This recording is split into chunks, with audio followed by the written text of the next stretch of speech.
Today we're at Ebbw Vale Festival Angling Club. Really nice lake. Boys are just netting that little section there. There's a few fish got in there around the flood, so hopefully we can get them out. When I first came here 5-6 years ago, these Norfolk reeds were sticking out way where the net is basically, and whilst you can argue they hold a bit of sanctuary for the fish, they also hold millions of meters of line and fishing tackle, and yeah, not ideal. Bearing in mind, I think he said this is the third time they get a big digger in and just rip them out. It's a lined pond sort of, so the roots shouldn't be going through. I expect they've gone through the liner in all fairness. You can see over there where they've done it, because people say, oh, doesn't it look nice? Yes, it looks better because they've ripped them out every few years. You know, you want to be brutal and it'll upset a few people, but the guy just said it's fished its best, you know, in the last 2 years since they've started taking this stuff seriously. They've got oxygen meter involved, they're starting feeding, you know, little feeding plan. He said everyone moaned at the start, all the usual stuff.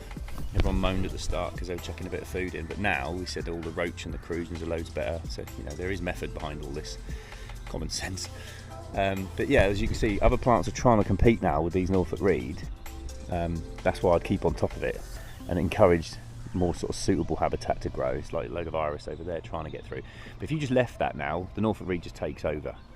It's just what happens. And the club have grasped that, to be fair, and they've taken, it's really shallow through here, well, on the left. Oh, the other thing is people quite often say, what about this bit you've missed? Well, when we shoot the net, obviously, when I'm shooting the net on the boat, if I start there and I come out and round, okay, like that, and the nets are very deep. So if you can see that little bit of rope there, a little bit of floating rope there, that's where the lead line is for this net. And then that one's the same depth, so they're actually overlapping. So we get it all the time. People say, well, if you don't catch all the fish, which you never do, people say things like, what about that big gap you left? Or if they actually watch and paid attention, then when we're fish up in the float line there, when we're actually shooting the nets, like I say, I've gone out and round there, but obviously the drag of you moving the boat means it drags this way. But there's net there, look. That's the lead line, so start at the lead line there, and then the other one comes out, so they're actually overlapping. So whatever fish are in there, you're never going to get them all. There'll be tiny fish, and we've splashed all the reeds, so we do the best we can in the time we have.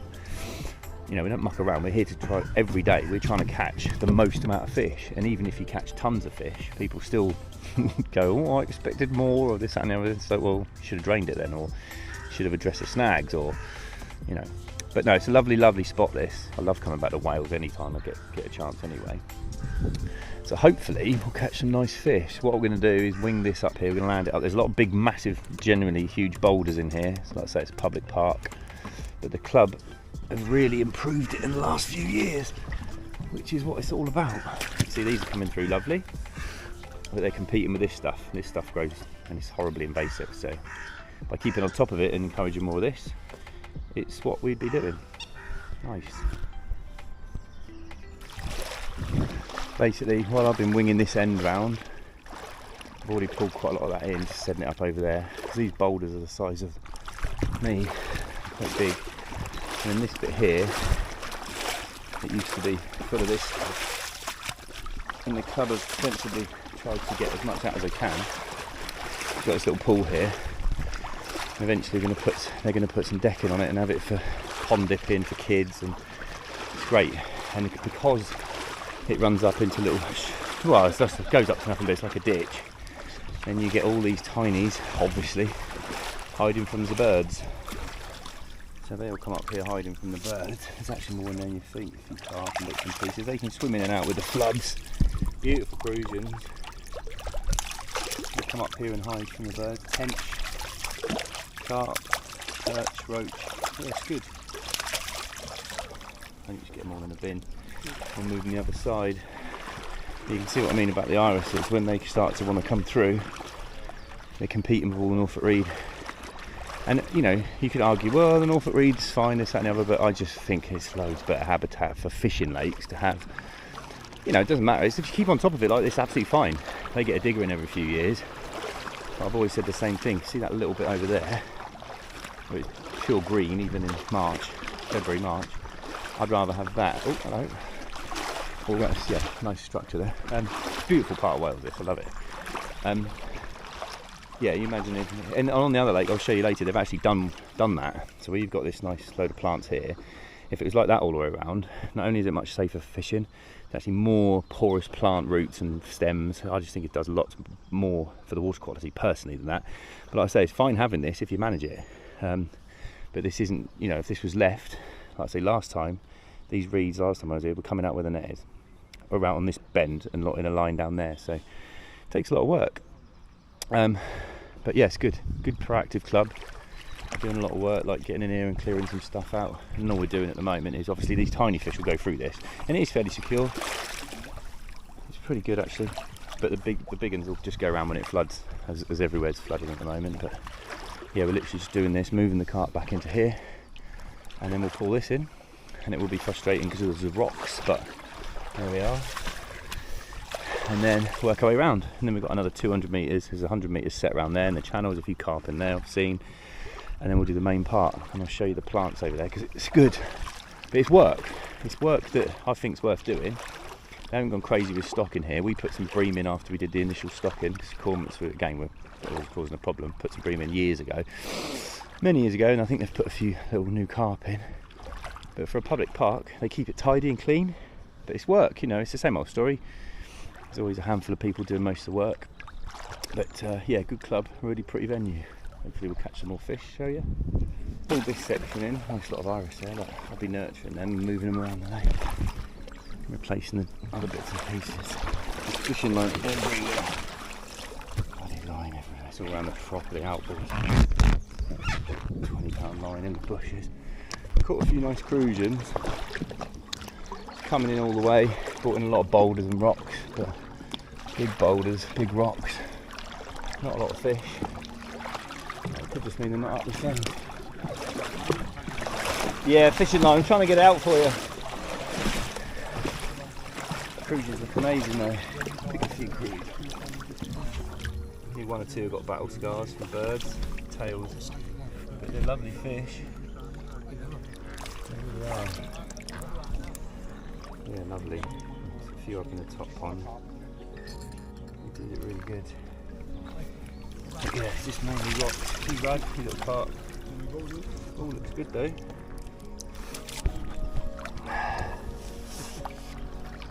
So we pulled this whole section in here, and it came in. It's not bad. It was just picked up all the boulders. This is a lined lake, and it's full of boulders. And obviously we pulled them all in, so it makes it very hard to land it. But it come in okay. And when these things happen, this lake's quite disjointed. So there's a dog leg round there, and then it's an open bit. And obviously anglers tend to think all the fish are all over the lake. And we actually caught more up in that little section than we did in this section here today, in the winter, March, February, whatever it is. And we caught about £30 a bit, if that. But when they're in the net and they've been in the stirred up water, when you put them back, they'll go out in the lake and they'll start topping. And one angler said, "Oh, there's fish over there." It's like, you know, come on, they're the ones who you put back. It netted well enough to catch them because we brought in all manner of big boulders and rocks. So it's pinning on the deck. It just makes it difficult to net, but when you're rolling in big boulders and stuff, it's actually fishing quite well. But this is very common in the winter. You find quite often that the fish, you know, in the summer they will be a lot more widespread, but in the winter time it's very normal for them to be up in tight shoals and just sort of in parts of areas of the lake, and that is very, very, very common. And we see that almost daily when we're out and about. But I don't think we missed them, to be fair. Or if we did, we didn't miss them. You never catch them all, but I don't think we missed loads and loads of fish. I just don't think they're up here. But we'll soon be proved wrong because we've got 2 more sweeps to do. If there's no fish in there, then we'll have to do it all again, which won't be fun. Yay! But at least it's not Friday, and we're only 2 hours from home, so it's not the end of the world. But we're going to go around and do this channel. I did see some carp in here. I might have scared them before I got the net back across. They might be in the other section, which is where we're going to now put this 100 metres. Mind your heads. Pretty friendly through here. Why don't you? So this is perfect. Look, we've got these lovely. Obviously, it's just club water, so you've got these platforms, and in between each one, they've planted irises, which is great.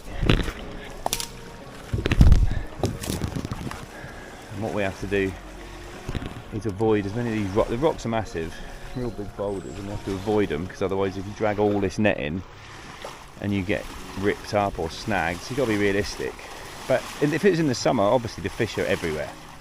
We don't do it in the summer for a number of reasons. We're trying to drop a net so we can get the majority of the fish, but you're always up against it, you know. There's always snags, there's always either weed or obstructions, or they've been dug all over the show. You can understand it on a gravel pit because they were dug for gravel, not for fishing really, most of the time. But if it's a fishing lake built for fishing, then Christ, some people have strange ideas about why they dig them in a certain way. It's very pretty here, it's a real pretty lake. See, yeah, you could argue, you could go, oh, we could spend 3 hours electrofishing along here, but not being funny, in the winter, this is a stock assessment, we're having a look what's here. You can see the bottom down there, you can see what's going on. I want to be trying to catch as many fish as possible, and if I thought spending hours mucking around, we know there's tiny fish in the margins, but it's all about using the time wisely to achieve what you're trying to achieve really, and in this case it's trying to avoid the rocks.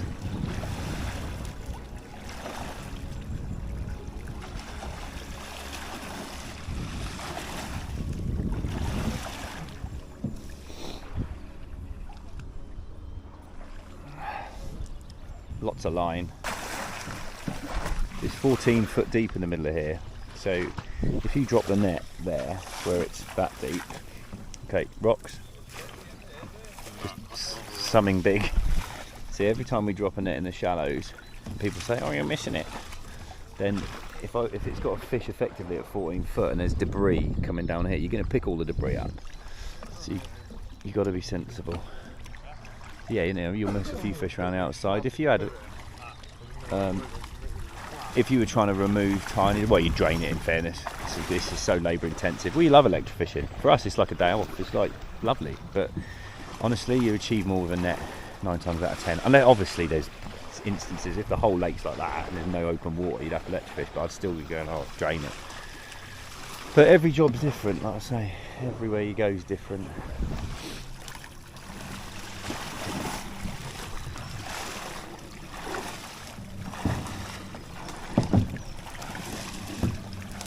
So we're going to leave this one here and we're going to go and pull the other one in first and leapfrog ourselves. We've got to get around an aerator over there, which is going to be an issue, but it'll be alright. Good. Yeah, just tie it on there. So we've done this little channel here, lots of debris. Lots of debris, so basically across there, around here. There was a few carp in that corner, actually quite a lot of fish. But it just goes to show, when we did that whole bit there was very few fish, and it came in well enough to catch them. But when people are fishing, they might decide to go and fish over there for the day, and then they won't catch anything, and then they'll go, oh, I need more fish. But there's 400 pound of fish just in this little section here, including some really nice perch, like this. Beautiful. And loads of carp too. It's a public park, so you get a few goldfish and bits. Oh, there's one. Speaking of which, when you get public parks, you always get things like goldfish and that, because people don't think they're doing wrong by putting them in. But it's not really the done thing. Really try and put people off that, putting their content to their garden ponds in lakes like this. Yeah, there's a nice lot of fish there. They definitely look better than last time. Last time we did it, they look really lean again. They have been feeding, and it's obviously paying off because these are in good conditions. There's a lot of fish there actually.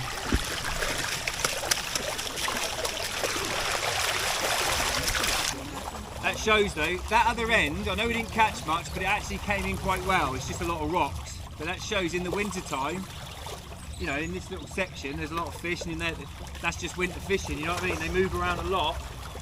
But if they want to stay somewhere, they might just hold up somewhere for weeks at a time in the winter. One goldfish. But yeah, they're looking alright. Like you said, they're either in this section or they're not, and at the moment there's quite a lot in this section. The net's okay in here, it's pretty good. A lot of fish. Tench. Take that.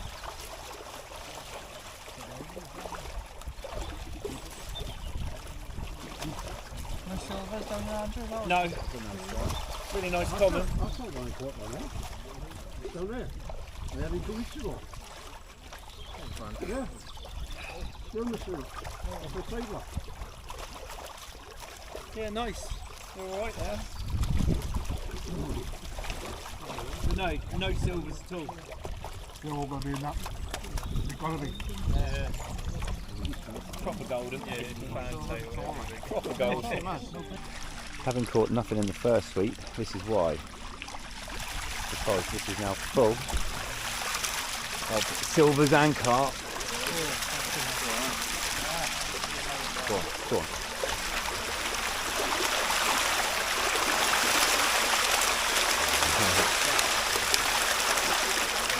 Real nice mix of everything. Bearing in mind there was £400–500 in the last net. It's not a huge bit of water.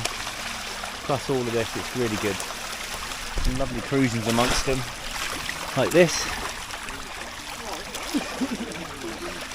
Loads of bream, a few small carp. But this is exactly what we want to show you. Look, so basically, when the carp are trying to spawn and breed and get some recruitment, that is cormorant damage. Perfect size for cormorant.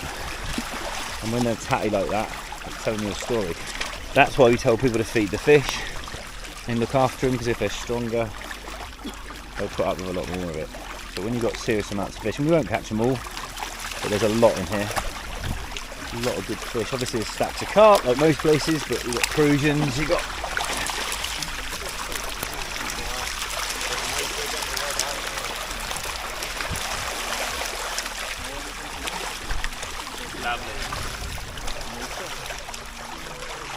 yeah, that's pretty good. Loads of nice ones, lots of fish. It just shows, like in the winter, this whole, you know, you'd want to be fishing here today and not up the other end, but at the same time, next week they might all be up the other end. So when people fish, especially in the winter, and they say things like, oh, fish for a couple of days, they're fishing, you know, if they fish in one spot and don't catch anything, they're quick to judge and go, well, there's no fish. And in fairness, when we got here, there was fish topping down this end. There wasn't anywhere else. But yeah, impressive amount of fish. But it's all work. The club have done a lot of work. And to be fair, you know, first time I came down, we advised them to do some work on the reeds and start establishing arises, which there's a shitload of now. It's hard work. It's graft, but they keep plugging away. See all this bits. This is a lined lake. It's just difficult to achieve all this, but you keep plugging away. Earl Harrington do it. You know, a lot of Highbridge Angling Club, they're taking on the important jobs and doing them properly. Can you imagine what that will look like in a couple of years? Swim, iris, swim, iris, swim, iris. Just beautiful. Great habitat for fish. Keep on top of the reeds. This used to be a mess down here. So yeah, commendable. But you know, we can just come and show them what's going on, but it's the club that has to do the work.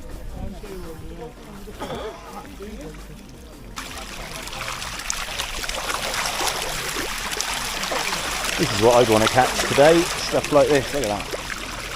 Beautiful fish. I put a few little mirrors in here a few years ago. Tiny little fish they were, and they're coming on well. Big ghosty there. Excellent tench, chub, bream. Yeah, it's good. Real good. That's what we like to see. It's in a public park, it's club water. They feed it, they understand good fishery management. Stacks of fish, surprise, surprise.